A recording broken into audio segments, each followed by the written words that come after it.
I've been at my A for quite some time. Um, but hi, everyone. I just wanted to say hi. The past couple weeks, I've been getting a lot of text messages and phone calls, and I feel like that's just God telling me, like, you can't just abandon this project. People need you. People need you to continue. I'm gonna start to push you back into it. I did take a step back from everything because I was dealing with a lot of personal changes, the loss of a parent, and just other like career changes that's happened this year. I had to take a complete step back from all of this. For me, it's like there was no way that I was going to be able to navigate that big of a loss and then come in front of a camera and still interview people and be on the streets. I just needed to um, take time for myself to process all the changes that was going on and just recover from things. I'm not even looking in the camera. I'm looking at my face. I know this isn't gonna be perfect, but um, yeah, there was just a lot going on, y'all. Way too much, and um, it's like for me, I was trying to be disciplined and consistent with this podcast, with this platform. I wanted to drop episodes like, try to at least every week, every 2 weeks, whatever bandwidth I had at the moment. I was like, all right, I'm just gonna keep the momentum, and it's gonna grow, and I'm just gonna keep going, keep going, keep going. And then real life shit happened, and I couldn't keep going.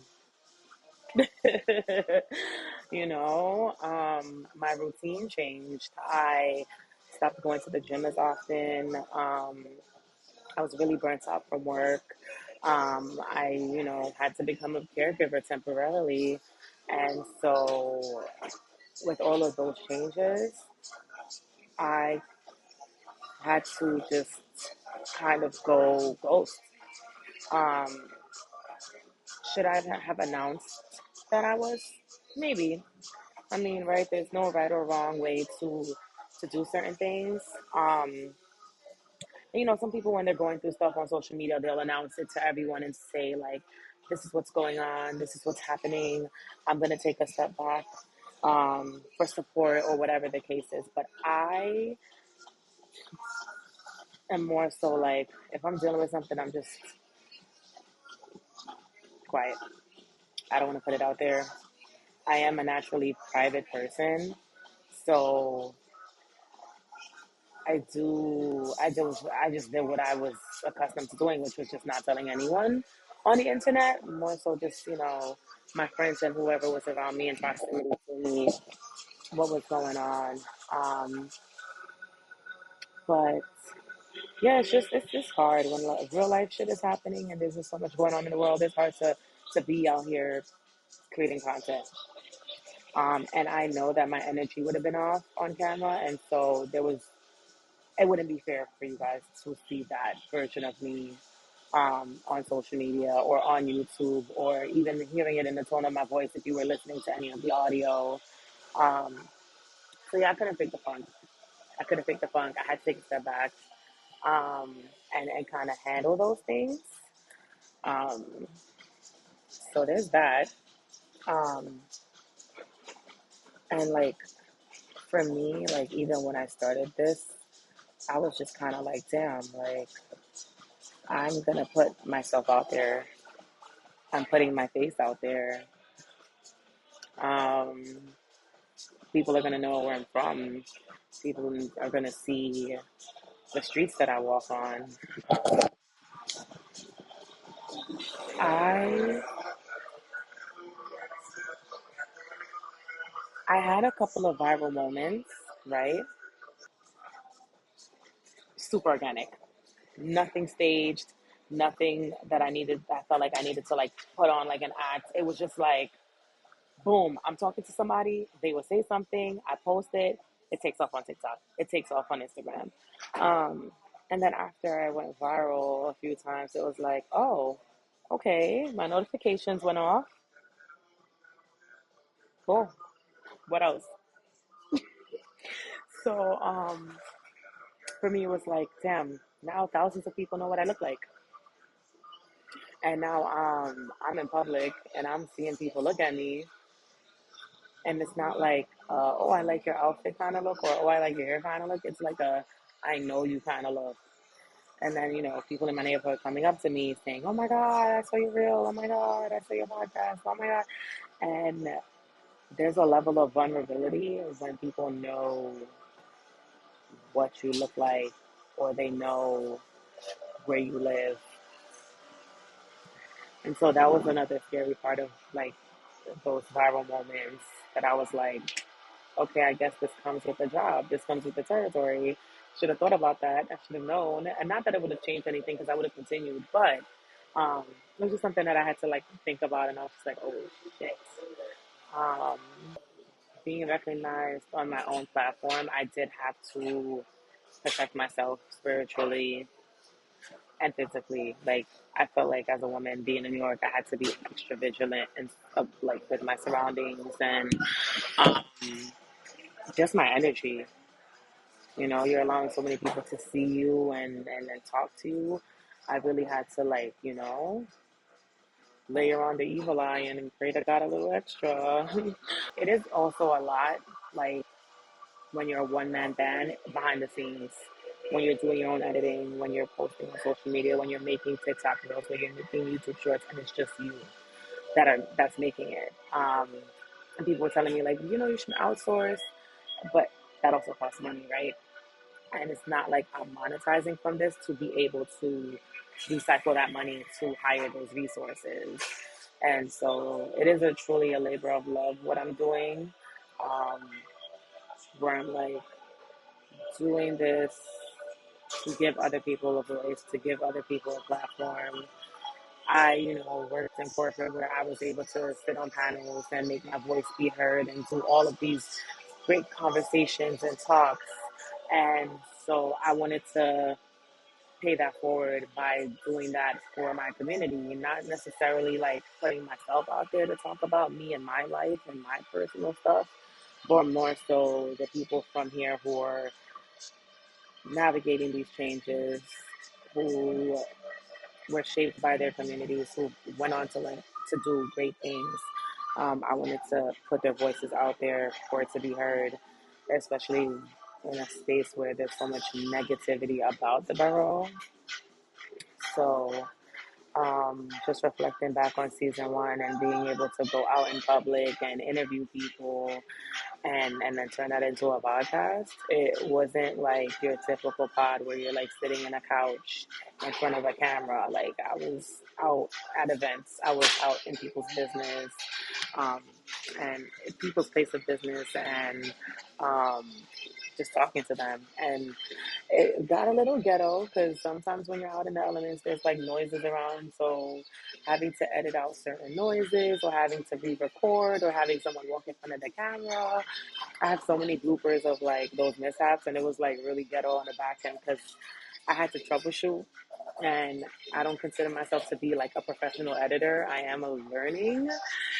So I had to like hit up my friends and go on TikTok and YouTube and like just like, oh, I have this sound that won't, I can't edit it out, or someone walked in front of my camera, or how do I fix this? How do I fix that? So that's been the ghetto part of it too. But from season one, I've been able to take a lot of learnings, and I'm hoping when season two drops, I'm able to like apply some of those learnings to make it better. Um, and besides the editing stuff, I did have a team behind the scenes, my best friend, my other friends that were like giving me ideas and connecting me to people and telling me like, yo, you should try this, or you should do this, or even watching some of the videos and giving me feedback. Like, um, just so many things that I've learned and I'm continuing to learn in this process. But I am excited for season two now that I'm in a better place to create content. Um, and I want to see, like, where this goes in terms of reach. Like, I do want people to listen to the interviews and like just take in those gems and feel inspiration and know that it's organic, it's real, it's raw, it's not a performance. It's like it's real shit. And I hope that people can connect to it, especially now in an age where there's a lot of performative acts on social media and cloud chasing and all of that stuff. Um, but yeah, I just felt like I needed to put that out there because the text has been overwhelming. Like, when are you coming back? I'm missing you on the internet. I'm missing you on TikTok. We still got to do an interview. And I feel like this week, going to Black Week and just talking to other creatives and networking, that that event's been able to like pour into my cup and reaffirm me like I need to get back on this project. People are like, listen, I know people that I could connect you with. Oh my God, that's such a cool platform. The Bronx needs this. I think two really cool things I was able to do at Black Week was talk to Charlemagne about the pod. We had a quick little yap session. That was pretty cool. And then I was also able to ask Keenan Thompson about his thoughts on, gentrification in the Bronx. And he like dapped me up in the hallway after the his panel and was like, that was such a good question. And I was just like, oh. Um, so that was really cool. But yeah, um, just wanted to be a little vulnerable, and let you guys know like it's not always laughs and funny moments when it comes to this content creation stuff. Some of it is real shit behind the scenes. Um, it's like in the age of like AI and all this performativeness, I still want my platform to have this like radical realism to it, where it's like I'm still here with the camera. I'm not using AI. And granted, we all use AI for certain things. Like we're gonna all use it as a tool to make things better. But my content that I'm capturing, it still needs to be real. It still needs to be me. It still needs to be other people. It still needs to be in the Bronx, and it still needs to be in the streets, in the businesses, at the events. Like it still needs to be real, um, and it needs to be organic. And that's what I strive to continue to do while all these other changes are happening, making it easier to be a content creator. Um, and maybe I could use AI to like write captions and make reels and stuff like that, or edit up whatever. But in terms of capturing the content, I physically need to be with the camera capturing it on my phone. I've been using my phone to capture a lot of my previous interviews. My phone, a tripod, and a mic. I do want to get a camera. But for now, it's just been my iPhone, me and my iPhone. That's it. So yeah, I don't think I have anything else to share. I just wanted to address why I've been a little MIA and let you guys know that content's gonna come soon. I'm not gonna hold myself to these hard like deadlines. And yes, I know as a content creator, you need to continue to post stuff so that the algorithm can keep But I personally just need to deal with life, and I need to have a balance of mom stuff and career stuff and life stuff and taking care of myself, especially in this economy. um, but at the same time, also still sharing stories and hoping that people can connect and relate, especially during these times where, again, it's real ghetto out here. There's a lot of division and a lot of racism and a lot of gentrification. So, yeah, That's all I got for you guys. Don't forget to like, share, subscribe, comment, follow me on Instagram and TikTok, and tell your friends. And if you know anyone that I could collaborate with, or your favorite business that you want me to highlight, or I don't know, anything New York or Bronx related. Um, yeah, you could leave it in the comments. I have a website. Check out my website, lastgirlstanding.nyc.